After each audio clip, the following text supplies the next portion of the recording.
time now for our Scoop, our weekly conversation on international media. Today we look at Hurricane Katrina and the press, 2 decades on from one of America's deadliest, costliest, and most powerful storms. And we ask, what did the country, the people, and the press learn?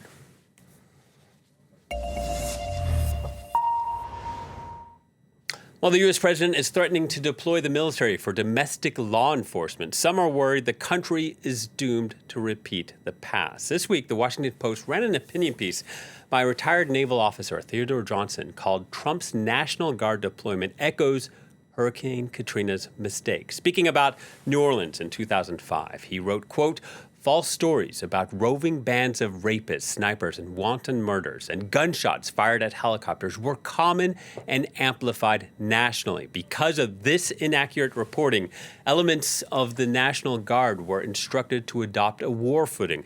The governor of Louisiana warned residents, quote, 'These troops know how to shoot and kill, and they are more than willing to do so if necessary, and I expect they will.'" Hurricane Katrina's devastation filled news from coast to coast at the time, a beloved American city steeped in culture and history, underwater and under siege. Here's a clip from Spike Lee's new docuseries, Come Hell or High Water. 20,000 people showed up at the Superdome. We didn't have any food, any water. The governor said that she's ordered a National Guard to shoot, to kill if somebody's looting. I'm not sure if you call that looting. I call that survival. The American people only knew what they saw on television. TV News loves a crime story more than anything else. We were treated as criminals. You can look and see that this was racial.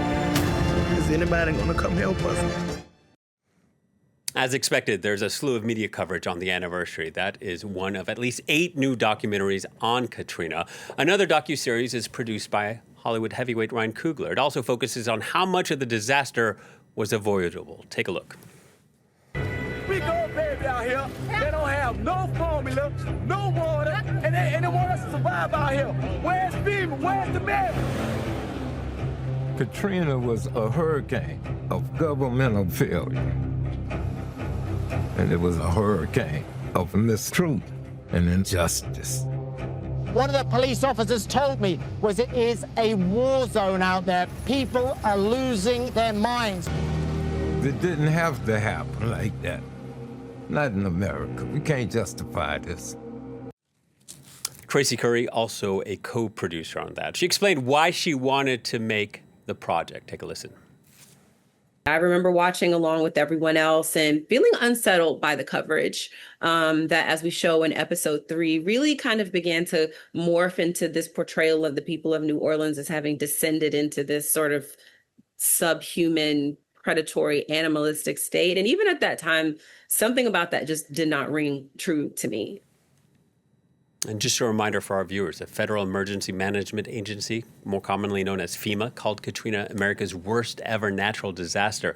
The frequently cited death toll of 1,800 was revised 2 years ago to nearly 1,400 by the National Hurricane Center. 80% of New Orleans was underwater. In today's dollars, it caused $200 billion in damage. And it took 18 years for New Orleans to finally complete the rebuilding of its schools. Let's bring in our guest, New Orleans native Clint Smith, a poet and a staff writer at The Atlantic. Hello to you, Clint. Thank you very much for speaking to Scoop.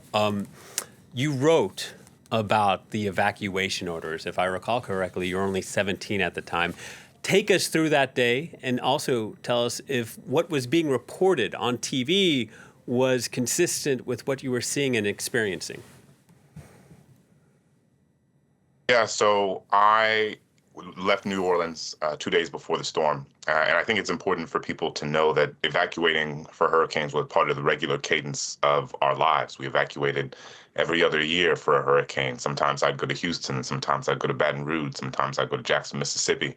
And it was clear, though, that in the lead up to Katrina, that this was going to be something different. My parents made us put our family photo albums in garbage bags and put them on the second floor, which is something we had never done. And it signaled to me, even as a teenager, that this was something different. Ray Nagin then the next day issued a mandatory evacuation for New Orleans, the first time in the city's history.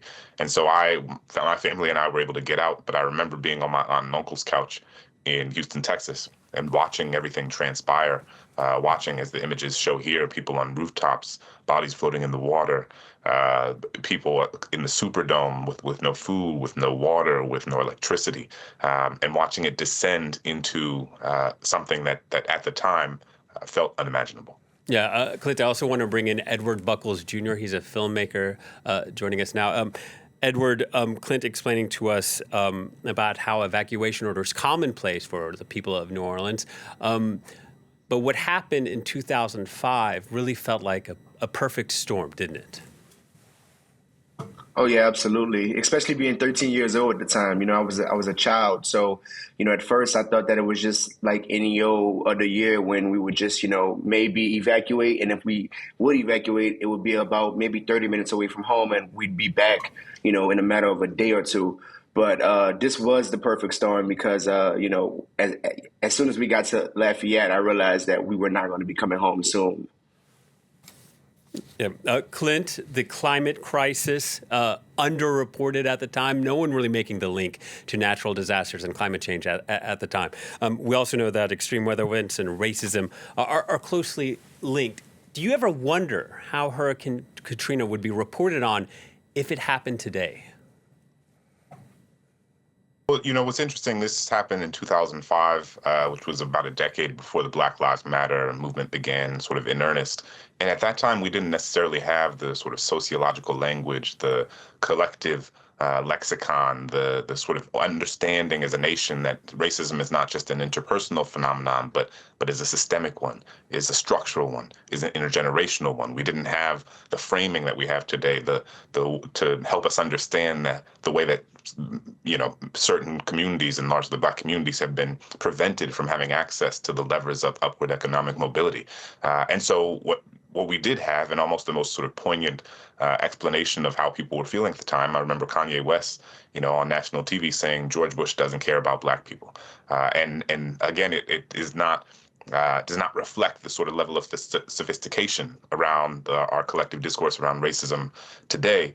But it did tap into something because Katrina and its aftermath represented perhaps the largest scale manifestation of racism as a systemic entity, and something that it became clear that if the people who were largely experiencing Katrina and its aftermath were white and affluent rather than poor and working class and Black, the response would almost certainly have been different. It's impossible to imagine otherwise, but it's also important to know that affluent white people probably would not have been in that position because of the histories of failures in public policy that prevented Black people from having access to the levers of economic opportunity to be able to leave New Orleans in the first place. Right. Edward, you made a documentary yourself called Katrina Babies on the children who were traumatized during this storm. Let's run a clip from that real quick.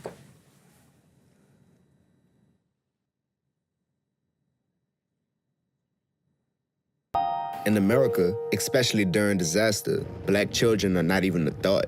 Have you ever talked about this before? No, I haven't. Why you think? I don't know. Nobody didn't really ask me. After losing so much, why wouldn't anyone ask if we were okay? Your neighborhood was crucial to who you were. What we knew to be true is gone. Think about what that does to a community. It destabilizes it. Edward, I saw a post-Katrina survey that said nearly 50% of people questioned displayed probable post-traumatic stress disorder following the hurricane. Is that consistent with what you saw while you were making that documentary? Oh, absolutely. It's what launchpadded me into making a documentary. I mean, growing up in the post-Katrina New Orleans and, you know, seeing how my friends and my family and even myself was responding. And then, you know, year after year, I would see, you know, during August, during the anniversary that, you know, everybody would say that New Orleans was coming back and New Orleans was bouncing back. But I just had this question in my head, you know, how is New Orleans rebuilding and how is New Orleans back if most of the children are dealing with PTSD or, you know, most of the kids are dealing with trauma, right? So PTSD is very, very, very, very present in New Orleans. And although, Hurricane Katrina is 20 years old, the impact of it is still very present and still very contemporary. So, it's definitely very, very, very present for sure. Right, Edward, because some of the things we can rebuild, but things like PTSD, that's not going away. That's something that no matter how many dollars or how organized a response plan is, that's something that won't go away. Absolutely. Until it's addressed. Whenever I first started to make this film, I thought that I was only making a film that would pretty much, put the children's perspective in a chronicle order. But then I realized when I was interviewing them that no one had ever spoken to them. So if no one is ever speaking to the kids, how can they address PTSD? Clint, I do want to talk about something positive. On The Atlantic, you recently wrote about something nice about New Orleans, about how you take your family back there. You haven't lived there since you left, but there is something encouraging about New Orleans, isn't there? I mean, there's so much that's encouraging about New Orleans. It's a place unlike any other in the world, and I think when you grow up there and when you leave, you realize how unique it is. And so I live in Maryland now and have not lived in New Orleans since Katrina full time, and I have now a 6-year-old and an 8-year-old. But I bring them to New Orleans every summer. We try to go to Mardi Gras regularly. We go for holidays, and for people who are from New Orleans and who no longer live there, there's a sort of this feeling of being part of the New Orleans diaspora, right? And so even though my kids aren't from New Orleans, they're almost second-generation New Orleanians, and I want them to know the food. I want them to know the music. I want them to know the culture. I want them to know the lilt on people's tongue when they speak. I want them to know the texture and essence of that city, because it's unlike any other place in the world. And those who suggest that it shouldn't be rebuilt are people who haven't considered what that would mean if somebody said that about their own home. Absolutely. So much to love there. Real quick, running out of time, Clint, just want to ask you, Donald Trump's plans to either shrink or abolish FEMA as climate change is seemingly worsening these natural disasters. What does that make you feel? There's so many things to say. It's ignorant. It's naive. It's short-sighted. It's a moral and political malpractice. We've had recently members of people who work for FEMA come out and say that Katrina, because of the disinvestment in FEMA and the lack of engagement with FEMA and taking it away from FEMA's ability to work in states, that we are preparing, or we are on the verge of another sort of Katrina, not in the sense of the natural disaster itself possibly, but in the sense of what the aftermath of the storm looks like, and the PTSD that we've alluded to here. Gentlemen, I wish we had more time, but I want to thank you for joining Scoop. Clint Smith and Edward Buckles Jr., thank you very much. And that brings us to our quote of the week. It comes in a piece by Mark Bonner and Matthew Saunders, published on the New York Times, about how New Orleans now ranks as the most income unequal major city in America. Quote, in once thriving black neighborhoods, schools and libraries never reopened. Bus routes were cut and never restored. Hospitals closed and never came back. As wildfires, flooding, and hurricanes grow more intense, nearly every city in America is now vulnerable to its own Katrina-level disaster. And yet, there's no agreed-upon national framework on how to effectively spend recovery dollars. That's it for this edition of Scoop. Thank you for watching, and please stay tuned to France 24.